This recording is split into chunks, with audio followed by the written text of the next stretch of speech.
Good evening, good evening. What's going on, everybody? Welcome to another Pro Wrestling Talk brought to you by Blitzball Champ Gaming here on the YouTube The Tube.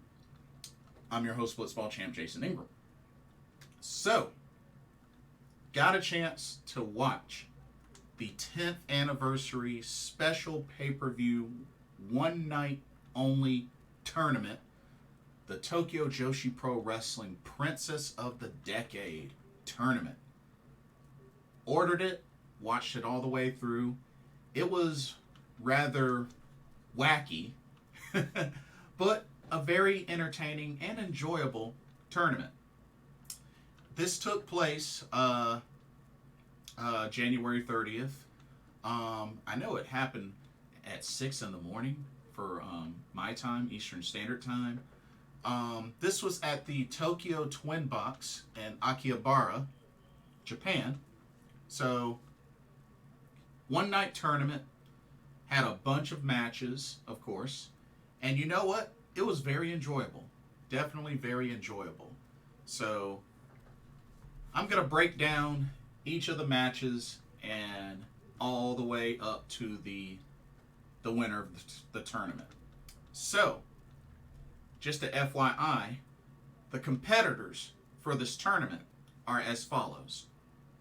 Miu Watanabe, Miyu Yamashita, Shoko Nakajima, Mizuki, Rika Tatsumi, Maki Itoh, Hyper Misao, Yuki Aino, Nao Kakuta, Hikari Noa, Raku, Suzume, Arisu Endo, Moka Miyamoto, Haruna Neko, Pom Harajuku, Mahiro Kiryu, Kaya Toribami, and HIMAWARI.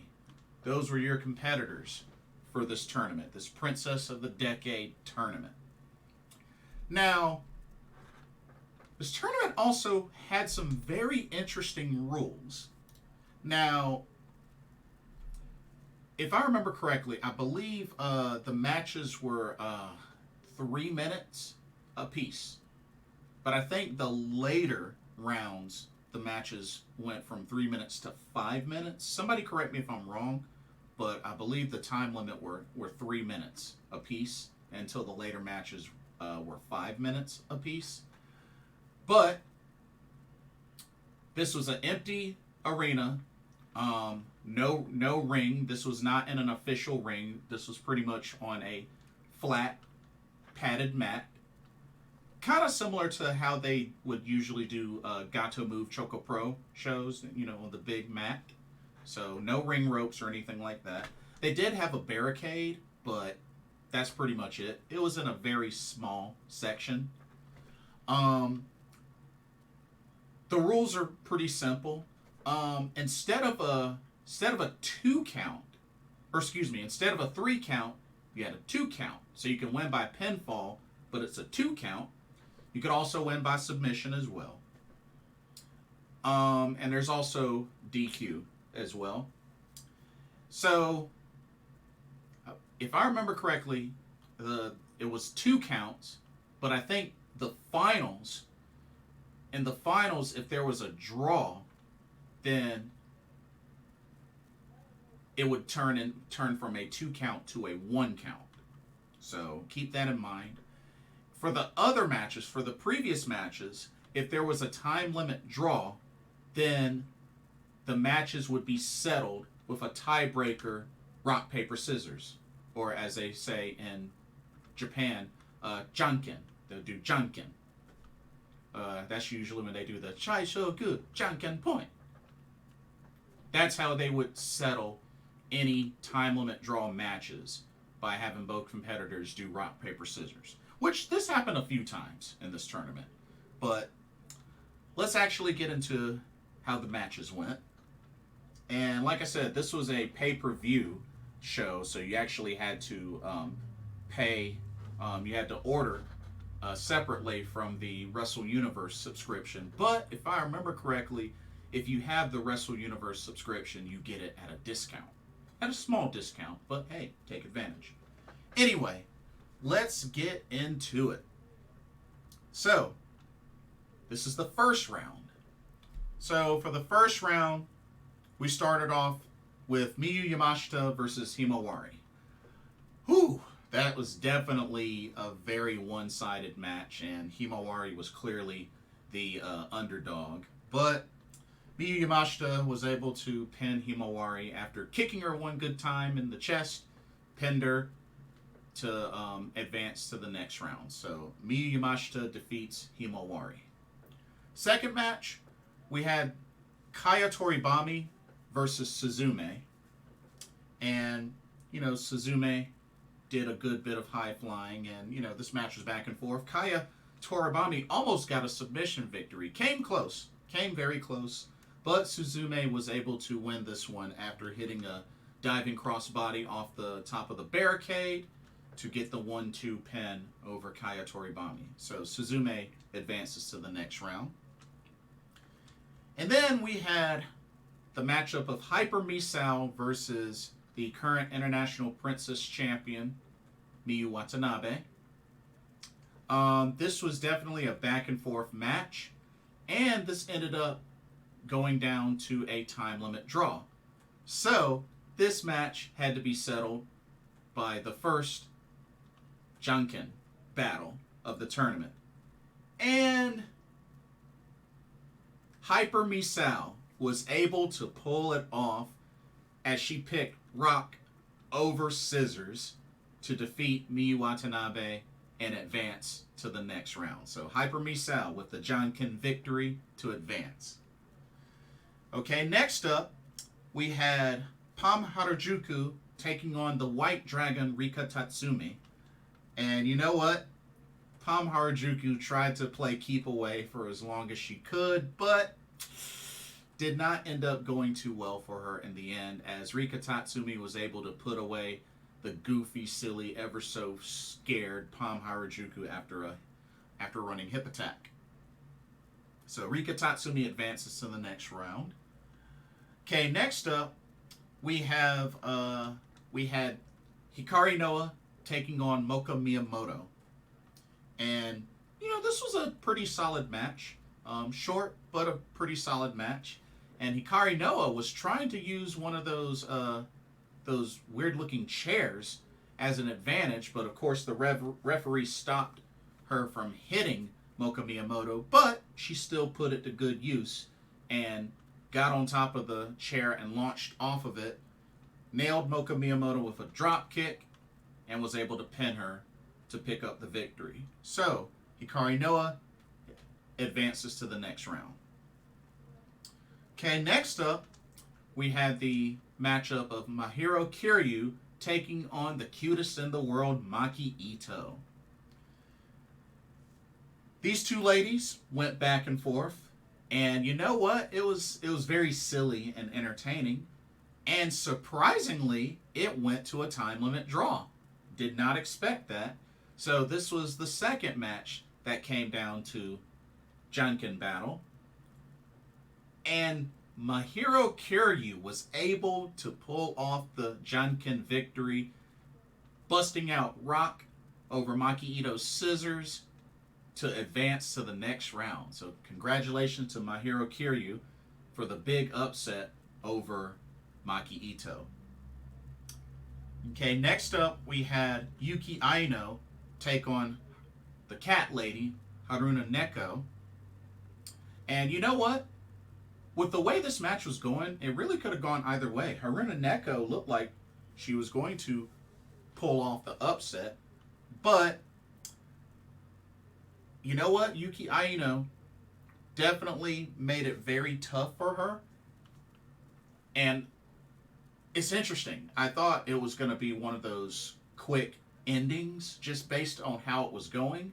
But sure enough, Haruna Neko was able to pin Yuki Aino after a crucifix reversal pin to get the 1-2. And the cat lady ends up advancing to the next round. It was beautiful. It was really, really beautiful. So Haruna Neko makes it to the next round. And then the final first round match came down between Nao Kakuta and Arisu Endo.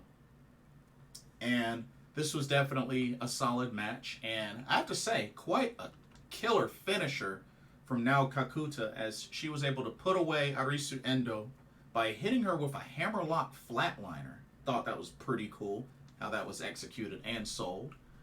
And Nao Kakuta, who has a really, really cool theme song, by the way, advances to the second round. So that concludes the first round matchups. Now, there were a couple of ladies in the second round that actually had first round buys, which were Raku, Shoko Nakajima, and Mizuki. So those three ladies actually had their first matches in the second round. So let's go to the card. So second round matchup, we had Miyu Yamashita versus Raku. So Raku making her first appearance in this tournament in the second round. Definitely back and forth. Raku really did good in this match, and I had a feeling that maybe she was possibly going to upset Miyu Yamashita in the match, but couldn't quite pull it off, and this ended up being a time limit draw. So this was another match that had to come down to a Janken battle. But after a couple of rounds, because both ladies threw out the same thing, Miyu Yamashita was able to throw out paper to cover Raku's rock, and Miyu Yamashita advances to the quarterfinals after defeating Raku in the Janken battle. Okay, next up, we had Suzume versus the big kaiju, Shoko Nakajima. Shoko making her first appearance in this tournament. It was definitely a good match, but Shoko was out playing for keeps, and she delivered when necessary, as Shoko Nakajima was able to get a jackknife pin over Suzume to get the 1-2 to advance to the quarterfinals. So great showing there from the big kaiju, but no shame from Suzume. She did good in this tournament. And then the last second round matchup came down between Hyper Misao versus Mizuki, the popping sugar rabbit. And you know what? For a second, it looked like Hyper Misao was going to pull off the upset, but Mizuki definitely was not going to allow herself to be outsmarted. A lot of pins traded back and forth, pin attempts, but the popping sugar rabbit was able to get the best of Hyper Misao, getting her with a victory roll for the 1-2, and the popping sugar rabbit advances to the quarterfinals. But Hyper Misao, she did good. She did good in this tournament. And that concludes the second round. Then we have the quarterfinals. So we had 4 quarterfinal matchups that were really good. This was really good. So first off, we had Rika Tatsumi versus Hikari Noa. This match was definitely great. Great showing from both ladies. Definitely back and forth. But Rika Tatsumi, the White Dragon, was able to hit Hikari Noa with a twist of fate and pick up the 1-2 pin to advance to the semifinals. So the White Dragon is in the semifinals. Next up, I would have to say, was the biggest upset of the whole tournament. The biggest upset. This was Miyu Yamashita versus Mahiro Kiryu. And this was not a long match. But sure enough, Mahiro Kiryu was able to hit a sidewalk slam on Miyu Yamashita and get the quick pin, 1-2, just in time, and was able to dethrone Miyu Yamashita. Like, it was it happened all so fast. It happened so fast. But yeah, she actually pinned the Pink Striker. So Mahiro Kiryu advances to the semifinals, dethroning the ace, or one of the aces, of Tokyo Joshi Pro Wrestling. So big congratulations to her. Big upset. All right, next up, we had the quarterfinal matchup of the Big Kaiju taking on the Cat Lady, Shoko Nakajima versus Haruna Neko. You know what? Haruna, she did her best.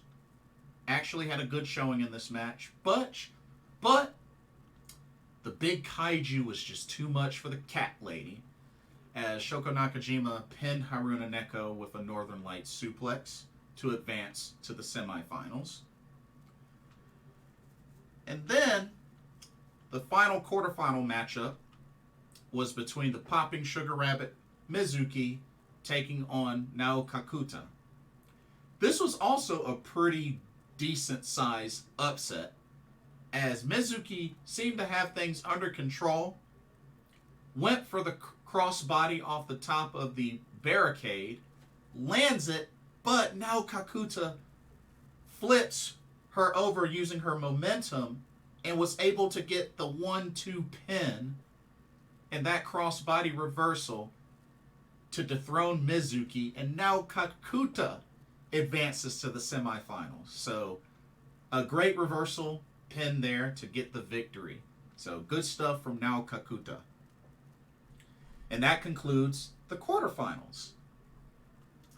All right, now for the semifinals of the Princess of the Decade tournament.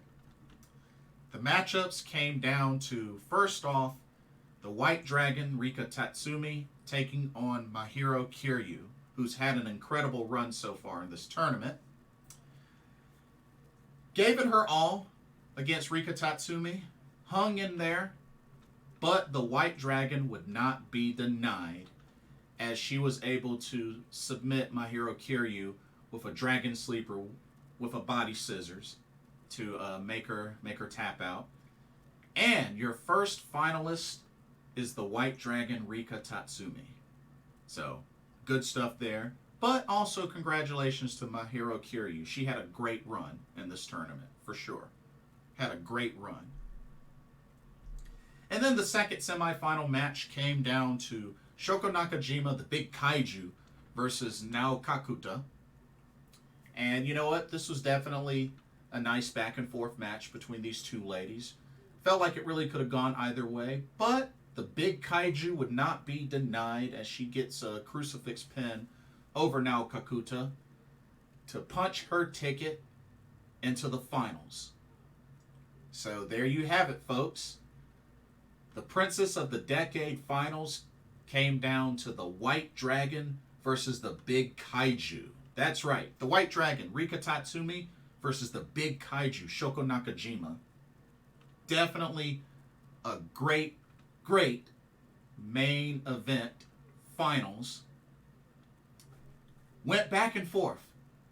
Definitely went back and forth. These two ladies know each other very well. Two very well-known names in Tokyo Joshi Pro Wrestling. And it all came down to one crucial hip attack turned into a pin. And the crazy thing was, this happened after a time limit draw. That's how you know this finals was great. So, it first was a time limit draw, but instead of doing Janken to settle it, they did another match, but instead of 2 count pins, it became a 1 count pin. That's right, a 1 count pin. So with the pin attempt, you had to kick out or escape before the referee slaps his hand down once. So it made it even more difficult. But after quite a scrum between both of the ladies, Rika Tatsumi was able to put away Shoko Nakajima. The White Dragon reigns supreme over the Big Kaiju after a running hip attack for the 1 count. And the White Dragon, Rika Tatsumi, is your 2023 Princess of the Decade champion. That's right. She wins this tournament. And you know what? This was a very entertaining tournament. Like I said, the matches were quick, but it makes sense. I mean, they went through a whole tournament in one show. But definitely congratulations to Rika Tatsumi on winning this tournament. And you know what? I hope there's some sort of incentive for her winning this tournament. You know, maybe she'll get a future Princess of Princess championship opportunity, or maybe, you know, a title match of her choice. You know what I mean? But I definitely think she should be in line for a Princess of Princess championship opportunity. We all know that Mizuki has a title shot against Yuka Sakazaki in March. March, right? No. Yeah, March. March. So we know we have that to look forward to. That's at All Star Grand Princess. But I think Rika Tatsumi deserves a title shot as well. So I'd say, you know, let her get her title shot after All Star Grand Princess. You know, have it saved in her back pocket. But definitely a great, entertaining tournament. I enjoyed it from start to finish. Let me know what y'all thought. What did y'all think of this tournament? Like I said, it was done all in this one show. The matches were short. Good lineup of competitors. I liked how they did the format. And I know it wasn't in a ring, but it was still a very entertaining tournament, for sure. But I encourage y'all to check it out. Definitely check it out. Before I go, I also want to mention, check out the link in the description to Game Beauty for an incredible, awesome lineup of video game themed makeup and cosmetic products. They actually just released the Persona collection, so definitely check that out. And if you're interested in making a purchase, be sure to use that promo code BlitzballChamp, all in caps, and you can get 10% off of your order. So put that to good use. But don't forget to like, comment, subscribe, hit that notification bell while you're at it. And thank you so much for watching. Hope you enjoyed the content for another Pro Wrestling Talk brought to you by Blitzball Champ Gaming here on the U to the Tube. I'm your host, Blitzball Champ Jason Ingram. Hope everybody has a blessed evening, and I will see y'all in the next video. Peace out.